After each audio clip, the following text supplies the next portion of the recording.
And yesterday, the day before. Yeah, a little windy, I know. My name is Bobby Kinnear, and I am a member of the Westmont Foundation Board, and I want to welcome all of you to the fourth of this Westmont Downtown series. And this is our last event until October, but not to worry. We have a committee, and we'll go right to work to find you all 4 new, interesting, fascinating, current subjects to discuss with very fascinating, interesting, and special professors from Westmont College. So keep your antennas up as soon as we get organized and we have this fabulous Westmont backup. They always find our wonderful professors, and we find good subjects. So I really have the distinct pleasure of introducing to you Dr. Mark L. Sargent, who will in turn introduce Professor Cheri Larsen Hoeckley.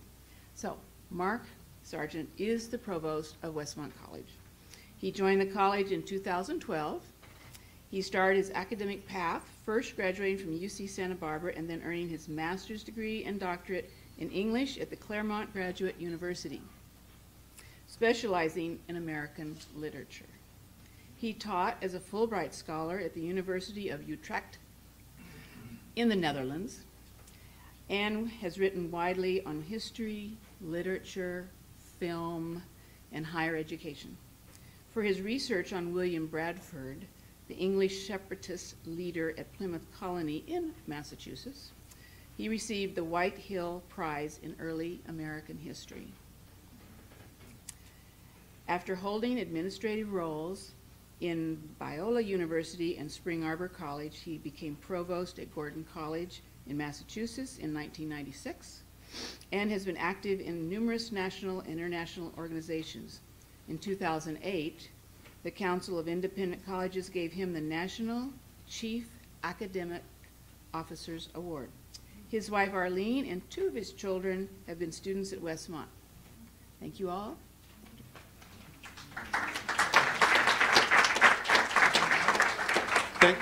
Thank you very much for that nice introduction. Welcome to Westmont Downtown, or as we should say today, Westmont Downton. I kind of like Montecito Abbey. It's a pleasure for me to introduce our speaker. It is a truth universally acknowledged that a BBC or PBS filmmaker in possession of a good fortune, or at least a small grant, must be in search of a Victorian novel to film.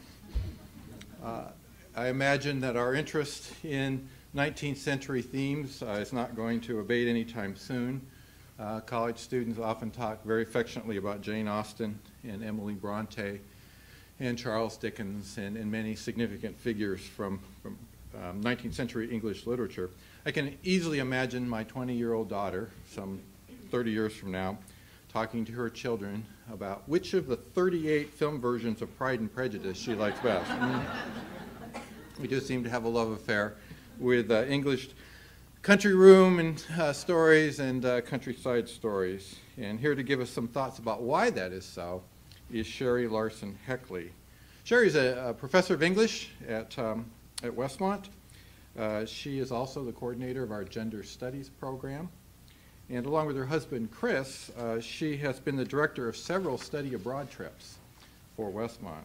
I think you've been on the Europe semester, what, 3-4 times? Leading students through Europe, and has done the England semester that Westmont sponsors another 2 times. And she and Chris are slated to do it again in the fall of 2014, 2015, 2016. So you can see they love traveling with students and learning in context. She is a graduate of UC Riverside, got a master's degree at the University of Texas at Austin, and did her doctorate at UC Berkeley. She's the author of several articles and the editor of Anna Jamieson's book, Shakespeare's Heroines or Characteristics of Women, Moral, Poetical, and Historical. She's currently at work on a project called Wedding Plots, right? And it's a book about literature and film, focusing on some of the things that she'll be talking about tonight. Cheri is also a long-term friend. since we taught together at another institution a few decades ago. And I have enjoyed over the years talking to her about great film versions of Jane Eyre, and I've watched with her a really bad version of Great Expectations.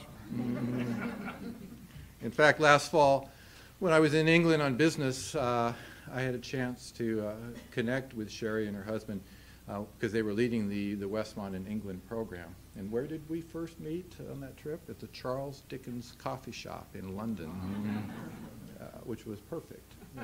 It was a place where Dickens used to work, and it was a nice way to get connected.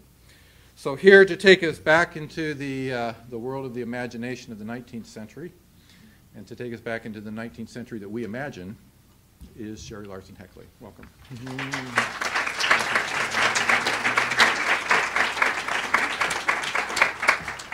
Thank you. It's good to be here. These are things that I love to talk about, and I will look forward to talking about them with all of you for the next few minutes. When Mark actually asked me to do this, I think we were probably talking generally about film and literature. We do that often. And it seemed like at this moment, in thinking about British costume dramas, it was going to, with a series that Westmont does called Downtown, it was going to be very difficult not to think a little bit about Downton Abbey. Anybody out there watch Downton Abbey? Okay, I thought that might be the case. And originally, I started thinking some about why that series is so incredibly popular. And as I was thinking about it, what was it that Julian Fellowes had done? What is it that has drawn a bunch of 21st century Americans to this early 20th century costume drama? And so I started rolling around a few questions. One of them is the question that I think even Lady Mary wants to know the answer to, and that is, why does Sybil get all the really good clothes? This was one of my favorites. Or maybe another thing that I think is keeping Americans coming back for 3 seasons is, what's going to be Violet, the Dowager Countess's next one-liner? For instance, you might remember when she met Isabel Crawley, and Isabel, in her Isabel way, said to her, "What shall we call each other?" Do you remember the response? Well, we could always start with Mrs. Crawley and Lady Grantham. Or when Cora asked her, finally, after they were seeming to settle one of their many conflicts in season 1, "So does this mean we'll be friends?" We are to be allies, my dear, which can be a good deal more effective. Or this is the one I think that took middle-class contemporary Americans by a kind of confused storm, and that was her very short question: what is a weekend?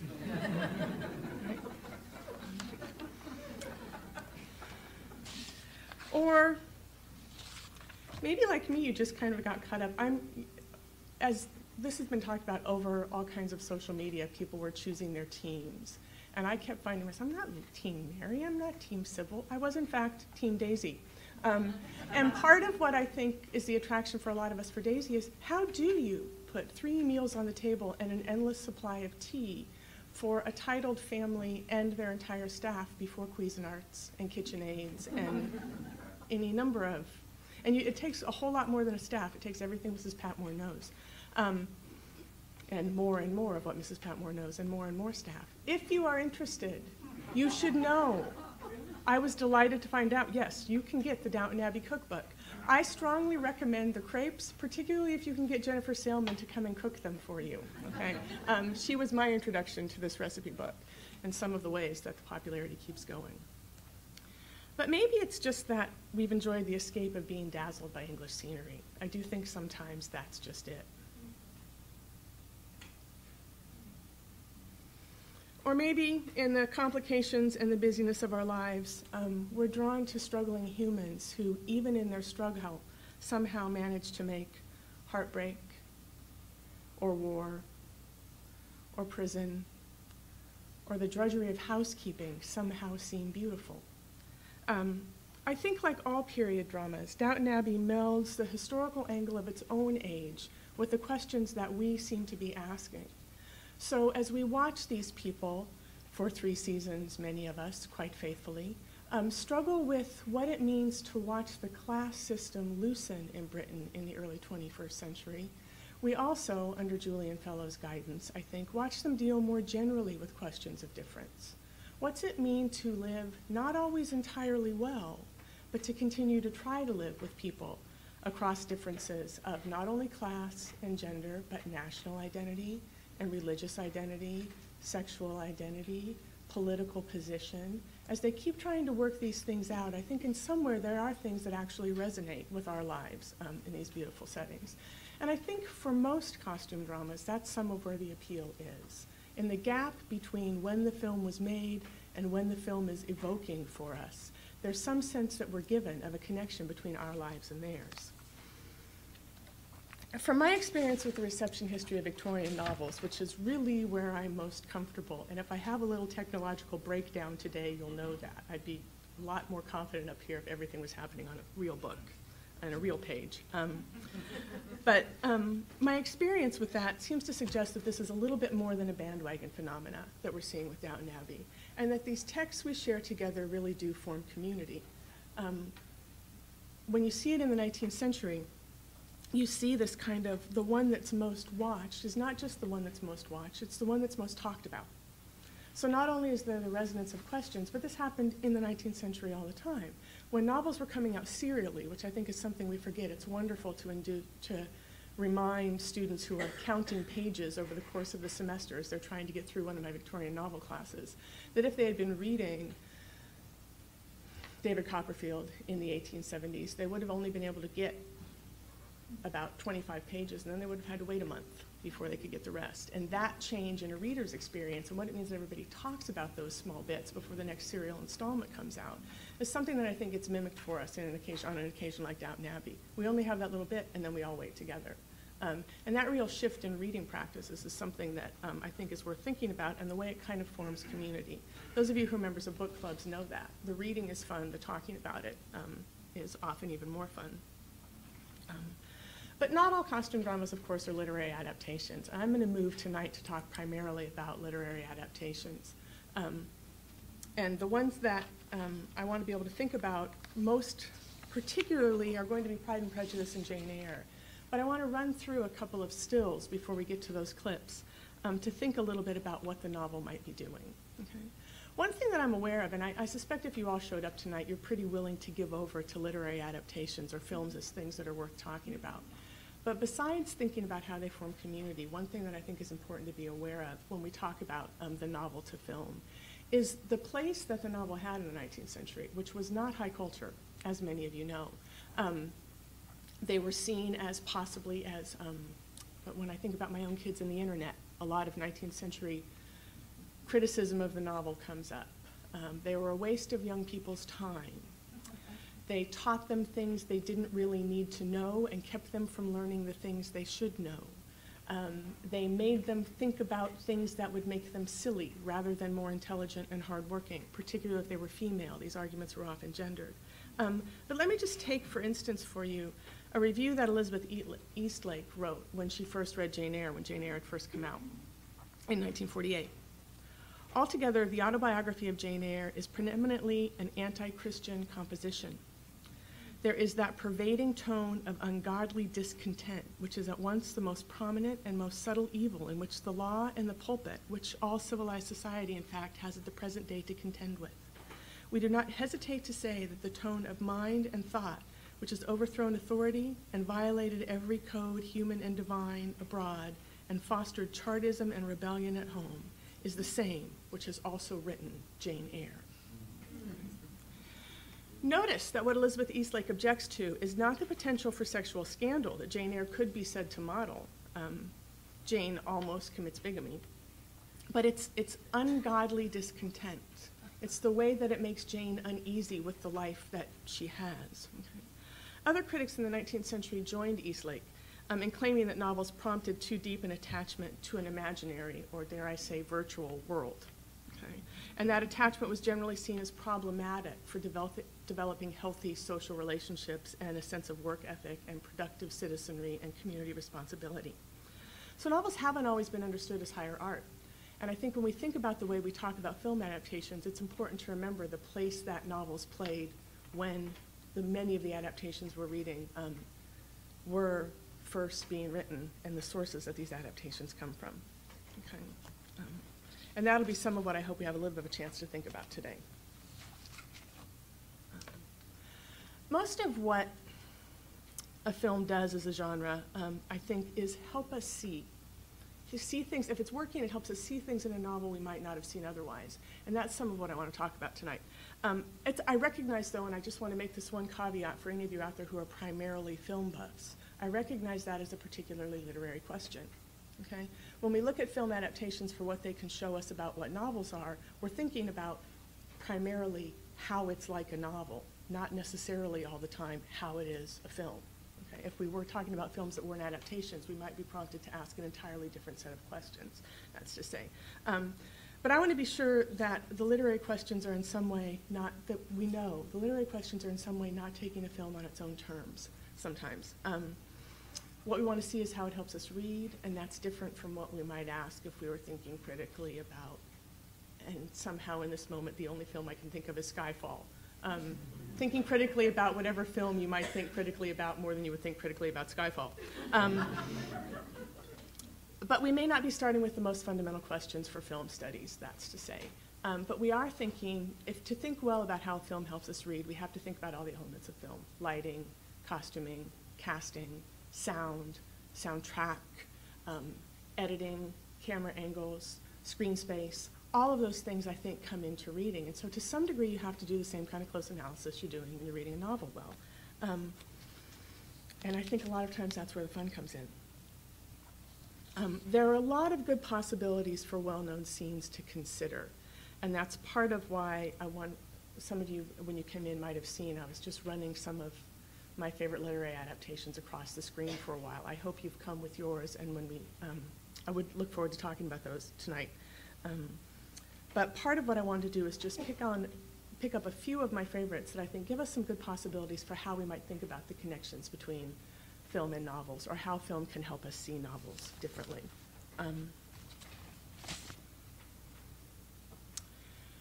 First one is going back to the 1940s for an adaptation of Charlotte Bronte's Jane Eyre with Orson Welles and Joan Fontaine. Okay. That from the opening credits, as you can see here, forecasts, we are talking about a literary adaptation. Here's the book cover. Okay. And then, as many of you who know this film know, runs through the credits as if we are turning the pages of the novel. Making the connection for us as readers all the way through to the end. There's actually 8 pages of credits. I dropped a few out. A strange thing happens, though, when we get to the first page of what appears to be the novel. And in Joan Fontaine's voice comes on in a voiceover to say, "My name is Jane Eyre. I was born in 1820, a harsh time of change in England. Money and position seemed all that mattered. Charity was a cold and disagreeable word. Religion too often wore a mask of bigotry and cruelty. There was no proper place for the poor or the unfortunate. I had no father or mother, brother or sister. As a child, I lived with my aunt, Mrs. Reed, at Gateshead Hall. I do not remember that she ever spoke one kind word to me." A lot of the novel gets compressed in Joan Fontaine's voice very well. But I do want you to know that sometimes adaptations do make me object. If you know the famous opening of Jane Eyre, you might know why. If you're going to show me the page of the novel, I want to see a page of the novel. Jane Eyre opens with one of the best sentences in all of Victorian literature. "There was no possibility of taking a walk that day."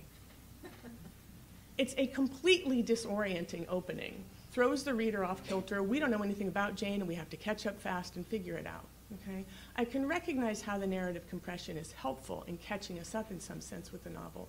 But in some sense, I do kind of wonder what happens when we meet Jane and we lose that sense of, she's got the power from the very beginning, and we have to figure out who wanted to take a walk, and why was there no possibility, and what day? And I think that kind of shift in this case has always struck me as one that's a little bit problematic.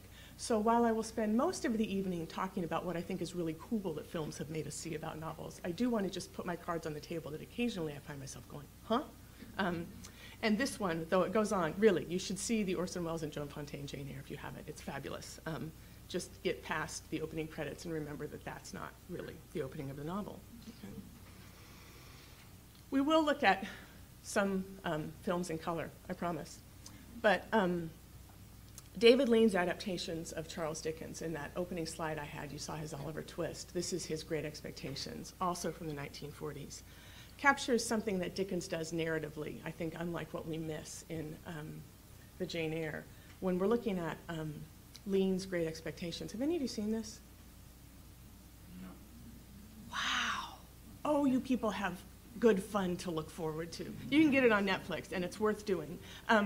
For those of you who know the opening of that novel, right, Pip first meets a convict in the churchyard, and then he's sent home to bring back food for the convict. The only way you can get food for the convict is to steal it from his sister, Mrs. Joe, who is also his adoptive mother and caretaker, and rather one of the many abusive adults in Pip's life. So he spends a sleepless night being afraid that the convict's companion is going to find him in his bed and murder him, because that's one of the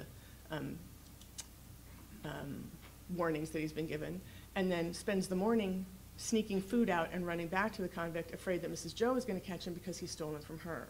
Okay? Poor Pip is not in a good place. He's incredibly anxiety-ridden. He's running through the fog on the marshes, away from a sister who he's afraid would punish him severely, toward a convict who he's afraid might murder him. And you get a little bit of a sense of the real childhood anxiety in the narrative. Because it's Dickens, you also get a real sense of comedy. So as Pip is running through the fog in David Lean's Great Expectations and in the novel, he finds himself running past cattle, who in their incredibly British bovine way start talking to Pip without moving their mouths. Stop him. Somebody else's pork pie. Somebody else's brandy. And Lean, with a cow voiceover, in the fog and with these kinds of shots of cow faces, manages to catch both the real sense that Pip ought to be scared and has reason to be scared, and Dickens' wonderful ability to still make us see there might be some reason for laughing. And that kind of maintenance of Dickens' comic irony is something that Lean captures and carries through again and again with very often visual imagery and certain kinds of careful crediting.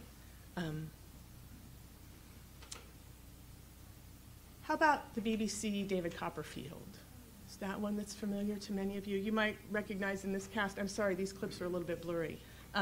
That's Daniel Radcliffe as a young David, pre-Harry Potter, and Maggie Smith as his Aunt Betsy, and then we've got David's stepfather, Mr. Murdstone, and his sister Jane. That's Mr. Dick standing behind David there. What I want you to notice in this clip, David has run away, you know, from his job in a blacking factory in London, where his stepfather has sent him to work. In this film adaptation, it is actually a blacking factory. In the novel, it's a wine merchant's. In Charles Dickens' own biography, it was a blacking factory. So he's run away from the cruel way he's been treating, runs from London to Dover to claim his position as his Aunt Betsy's son, hoping that she will take him in. She has to write to the Murdstones, his stepfather, and say, come and figure out what we're going to do with this boy. It's so recent that David doesn't even have real clothes yet, as you can see. He's dressed in a scarf.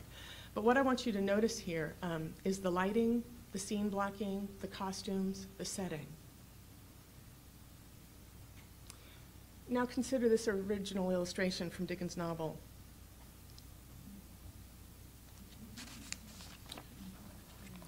This is one of the many drawings by Hablo K. Brown, or Fizz, who illustrated 10 of Dickens' novels, including the covers for several of them, and who worked through the process of what and how to illustrate with the novelist all the time. Dickens worked very close, not only with Brown, but also with George Cruikshank, who did some of his later novels, to set up and try to evoke the right visual sense for Dickens. It had to be the right one.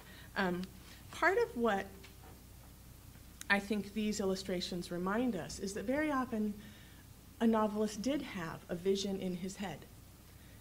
I would often like it to be my own vision, but sometimes what very careful literary adapters are doing is going back to the contemporary illustrations that a novelist like Dickens worked on and bringing them to life for us in some way, when frequently the editions that we buy now don't have those 19th century illustrations in them. And through this BBC production, they follow pretty faithfully several of Brown's illustrations so that you can put an illustration up to a screenshot and see how it's working out in the way the scenes got blocked. Okay. One last one that I want to think about quickly. perhaps the most radical of literary adaptations, and one that surprises me as being many people's favorite.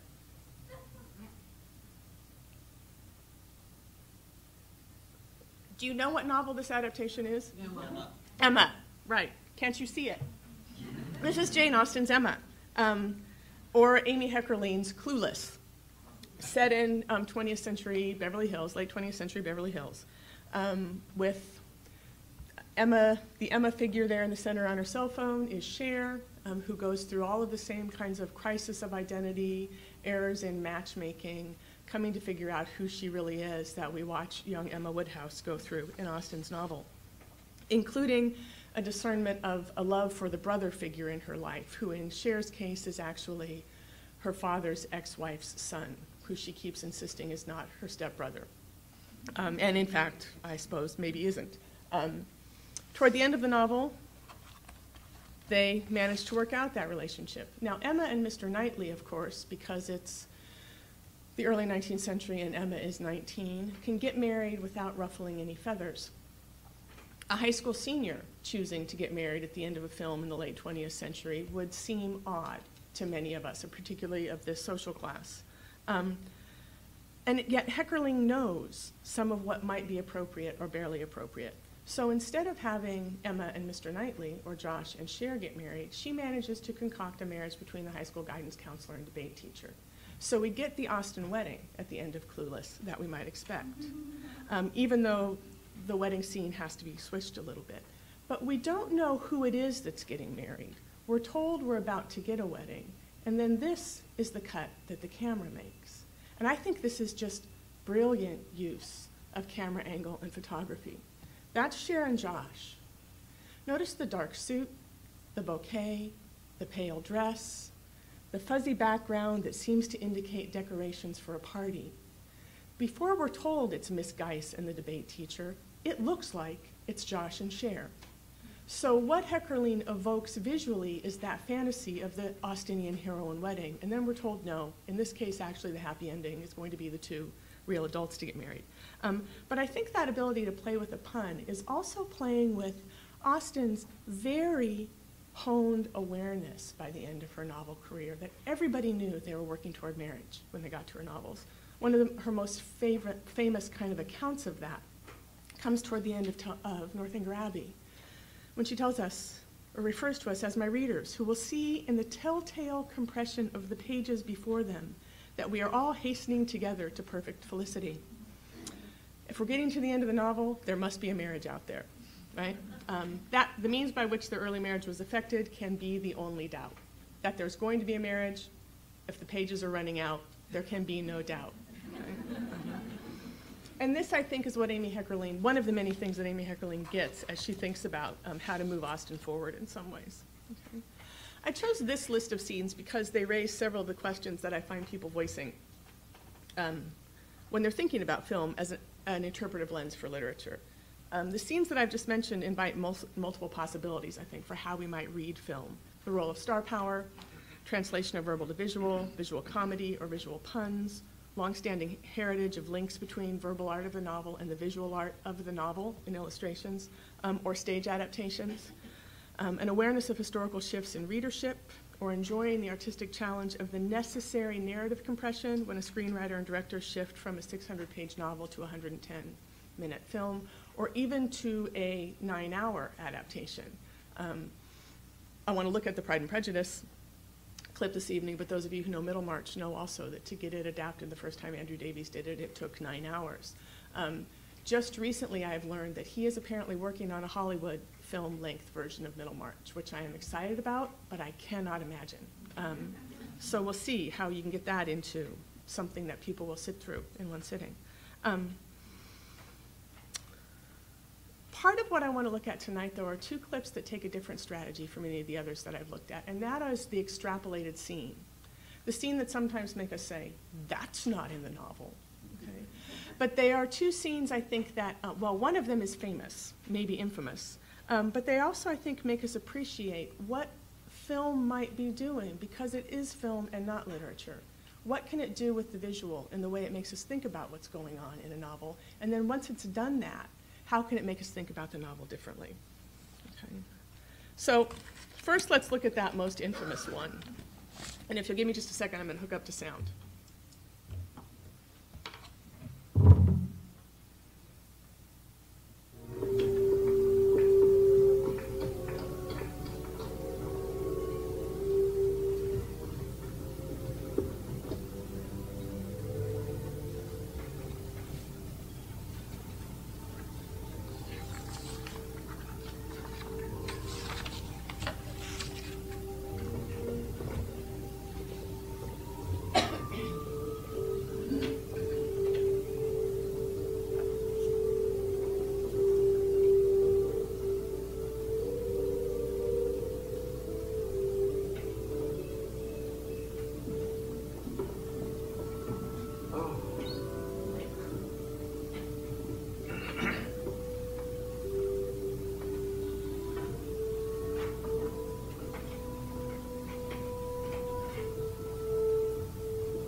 Bennett. I did not expect to see you. We understood all the family from home, we should never presume. I returned a day early. Excuse me, your parents are in good health. Yes. They're very well. I'm glad to hear it. How long have you been in this part of the country? About 2 days, sir. Oh, mostly? At the Inn at Lambton? Oh, yes, of course. Well, I'm just arrived myself. My sisters. They're all in excellent health. Excuse me.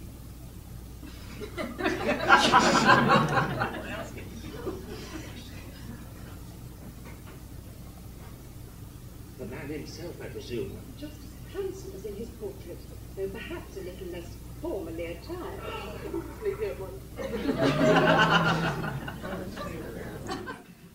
Okay, for those of you who are trying to remember where this falls in the novel, it might help to remember that the last time Darcy and Eliza were together, she had told him under no circumstances would she ever marry him, ever. And in fact, she was shocked to have gotten the proposal. She is on vacation with her aunt, or touring with her aunt and uncle. They land at Pemberley, Darcy's English country house, are assured by the staff that he's not at home, and they can follow the late 19th century tradition of touring the country house and leave without ever bothering any member of the family. Okay. Let me just read a little bit of Austen's novel to you.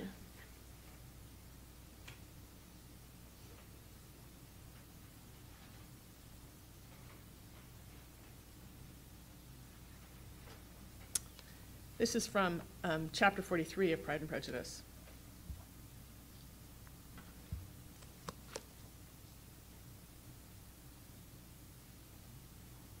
Oh!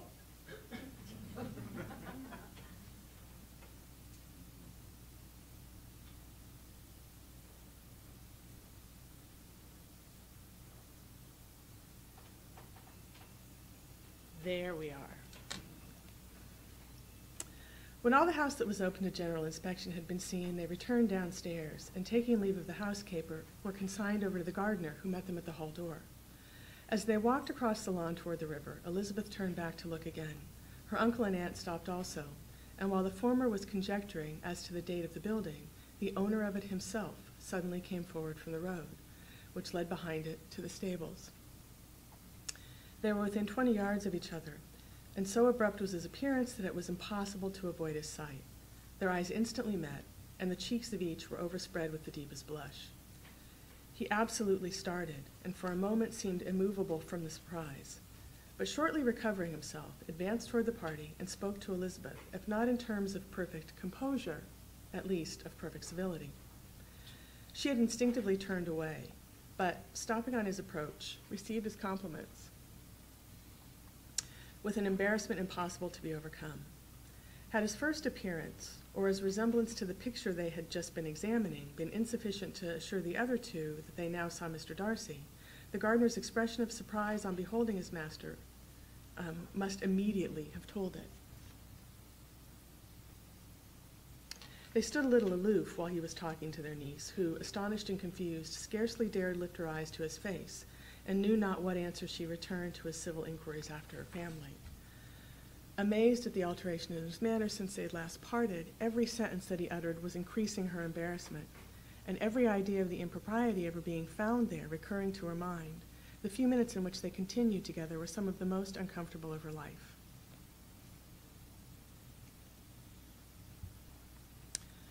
Nor did he seem much more at ease. When he spoke, his accent had none of its usual sedateness, and he repeated his inquiries as to the time of her having left Longbourn and of her stay in Derbyshire so often and in so hurried a way as plainly spoke the distraction of his thoughts.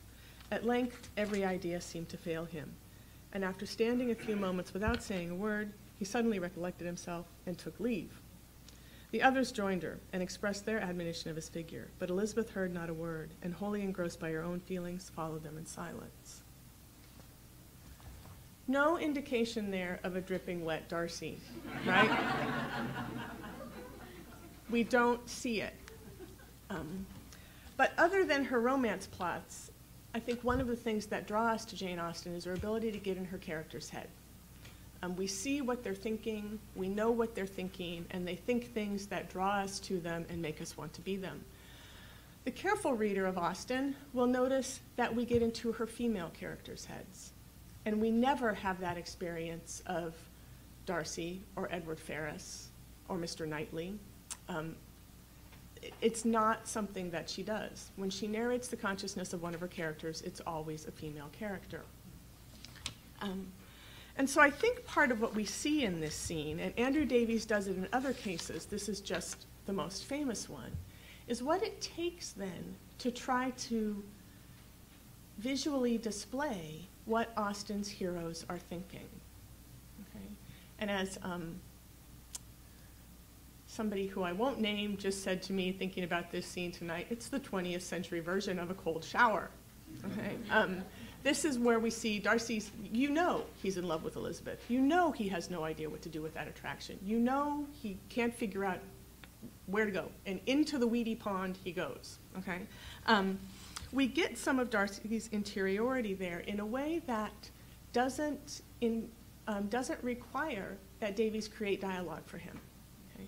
Although the novel doesn't give us Darcy and Elizabeth's dialogue, the novel tells us they had one. Okay? But there's no suggestion that Darcy was thinking out things. He doesn't have to speak. He just has to jump in that water, okay, and then go walking, dripping along his very well-kept lawn until he runs into Elizabeth. Without ever speaking. And this kind of sense, I think, that Davies does repeatedly. He does it for Edward Ferrars in his Sense and Sensibility. There's a scene with wood chopping. Okay. He actually does show us Colonel Brandon and Willoughby's duel that is only alluded to between when Brandon talks to Eleanor in Sense and Sensibility, and so that we see kind of male passion, male frustration, male anxiety, male anger being worked out in Davies' adaptations in a way that we know must be true in Austen if her heroes do the things they do, but that she doesn't narrate. She only puts us inside her female characters' heads. And I just want to show you a little bit, too, of how she does that with what's going on with Elizabeth. A good Austen heroine never displays emotion, she has emotion. Right? And you know that Elizabeth Bennet is flustered in that scene. But part of what you see here with Austen is the narration of Elizabeth's internal state after that. And some sense of, when you've got an exclamation point in Austen, you're inside a character's head. This is not the narrator. Her narrator does not speak in exclamation points. When there are dashes or the repetition of the same word, you've got, or a whole series of questions, as you can start to see in this passage. Oh, why did she come? Or why did he come thus, a day before he was expected? That sense of broken syntax is Eleanor's thought patterns always, but notice that it's third-person grammar. Not why did I come? Not why did I do this? The narrator holds a kind of control over her heroines all the time. And when we see Davies do this with male characters, and they only act, they don't speak, I think he's showing the same kind of visual control over them. The narrator tells us what it is that our heroines are thinking, but she doesn't really give them the full control of thinking it in first person. This is called free indirect speech, for those of you who are narrative theorists, and Austen uses it all the time for her women, but not for her men. Will you say that phrase again? Free indirect speech? Free and Indirect, yeah, indirect. Because it's not direct dialogue, okay? But it's usually, when a narrator appears to be losing control, look and see if it's still third person and if she's put you inside one of her heroines' heads in Austen. And I think this is what Davies is doing visually. The men do slightly out of control things, but they don't talk about it while they're doing it, and then they kind of pull it back up together again and move on to the next scene. Colin Firth doesn't quite pull it back together again, right? He has to, and your family, they're well? Several times before he gets it, and it's the most bumbling we see him in the film at this point, I think. There are some of the highlighted moments where the syntax starts to break down in Austen's narrator, and that I think gets mimicked in that jump into the pond in some ways. It reminds us of the need for all of Austen's characters to display control when they don't feel control. And so the male characters in Andrew Davies usually do these things when they're by themselves. And then they come back in trying to regain some kind of control when there are other characters on the scene. And it's a move visually very much like Austen does verbally. There he is. The other scene that I want to look at tonight is one from a less known literary adaptation, but from a very well-known director. It's Franco Zeffirelli's Jane Eyre. And let me do one flip for you, and then we'll.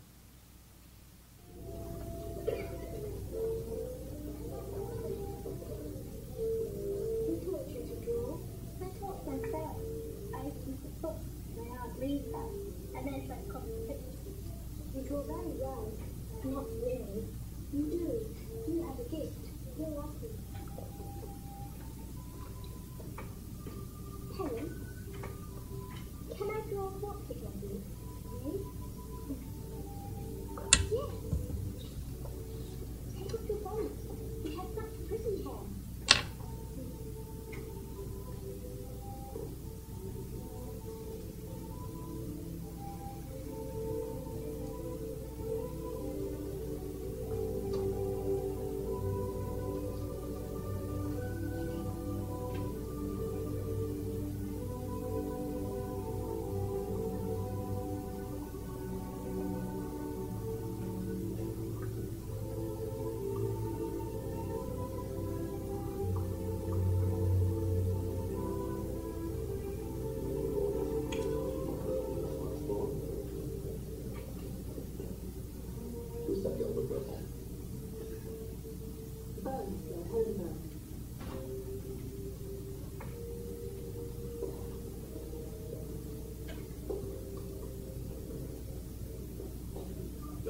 Step forward.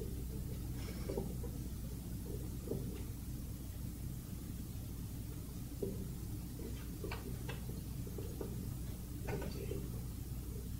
You see this Dante? Long curled hair, masters of red curls.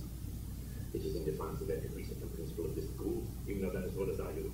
It was my fault, sir. I told her to take off the bonnet. I don't care about her bonnet. It's her hair, her curls, her vanity. This is not vanity, Mr. Douglas. Helen's hair curls naturally.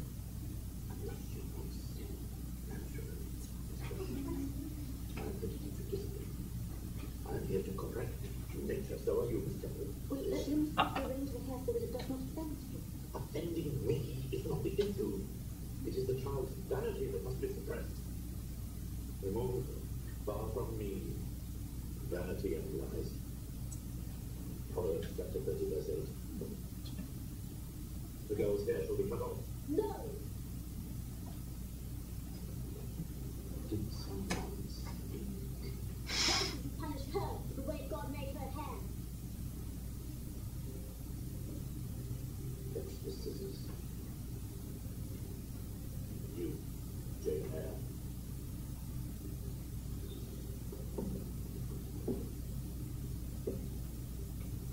Did you hear what I said? I will not ask you again.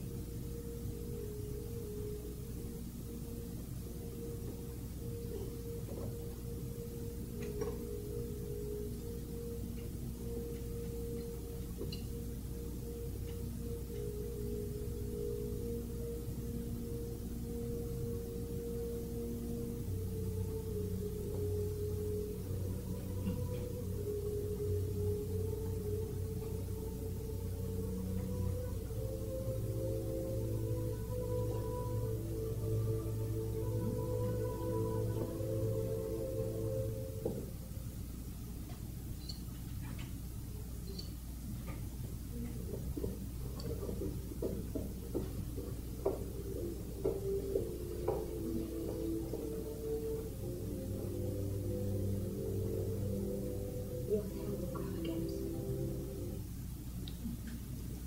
Might be the best hair flip in cinema history.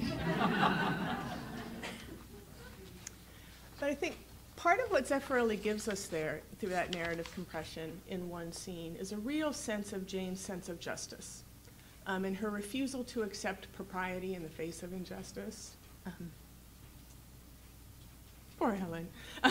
Her sense of solidarity with Helen is certainly clear there, and Jane's sense of deep loyalty and solidarity with anybody she shares commitments with are part of what mark young Jane at Lowood and then continue to mark her through her journey to Thornfield and on. But there's also some wonderful 19th century visual connections that I think Zeffirelli must be playing with that aren't necessarily Bronte's, but that as a visual artist, Zeffirelli is counting on evoking for his audience. Let me just make one quick move here. Or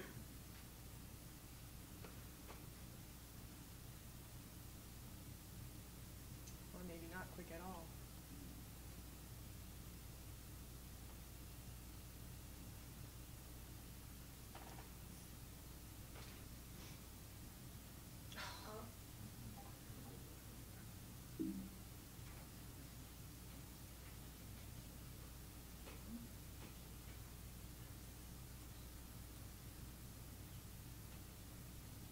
Jane, by the way, has been adapted 26 times. These are few of the Janes you might see.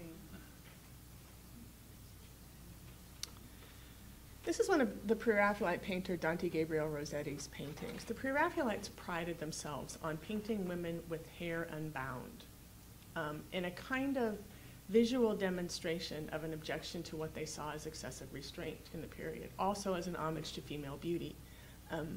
But it's very hard, I think, to look at that scene of Helen being drawn and not get a sense of this 19th century representation of a female body, particularly of a female face.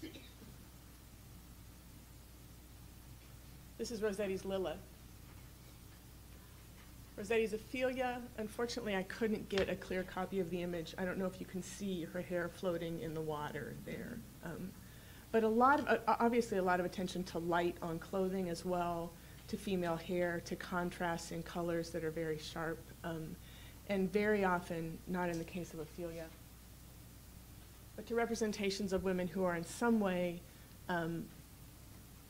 beatified, pictured as saints, as angels, sometimes also pictured as Lilith, as, should we say, not angels. But this image of Helen, I think, fits right in line with that way of imagining a female person in the 19th century. And Zeffirelli picks up something from Bronte's culture a little bit later than Bronte was writing Jane Eyre, actually, but certainly not later than we're seeing the film, and takes advantage of the medium he has and works it back in to evoke the period and some of what Jane and Helen are working with and up against when they're meeting Brocklehurst, I think, in some way. The hair, the light, the desire to represent a lack of restraint in a world that's too restrained. Zeffirelli makes that move in a lot of ways through this Jane Eyre. How do we imagine that world visually? And I think how we imagine the world visually can give us some clues back then to what we think about when we imagine it verbally in any of these novels. Zeffirelli really is in many ways a master of thinking in that way. And his Jane Eyre of the 26 is certainly one that I would highly recommend. But it brings me to the question, I think, that if we are novel readers, and these are, I want to just wrap up with a couple of comments, and then I hope you'll have things you want to talk about. If we are novel readers, it seems to me that we read to fulfill any number of readerly desires. And films can also be read in ways that meet those desires. If we read for the plot, film adaptations can still give us a good story. If we want that exact plot, we might be a little bit disappointed, but the story is often one worth watching, worth telling. If we read for character, film can certainly convey for us a sense of character and often an ongoing sense of character. I think, for instance, of Maggie Smith and what she brings to every role she plays because she has a character history for us.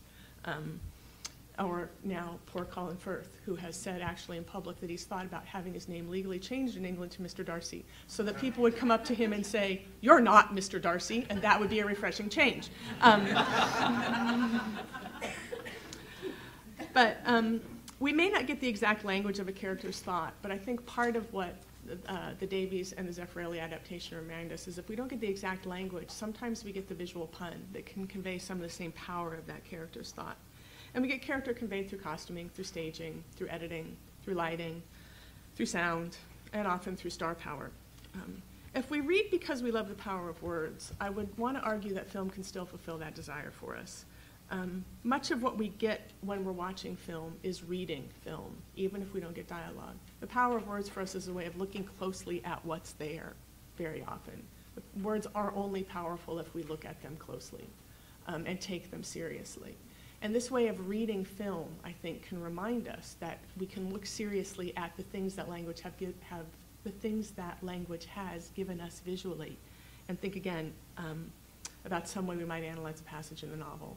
And then in the best of senses, and there are a lot of senses I know that you have, films I know that you have in mind that will do this, go back to the novel and see it in a new way. And that's what I think the best literary adaptations give us, and what I'd be happy to take questions on if you have them.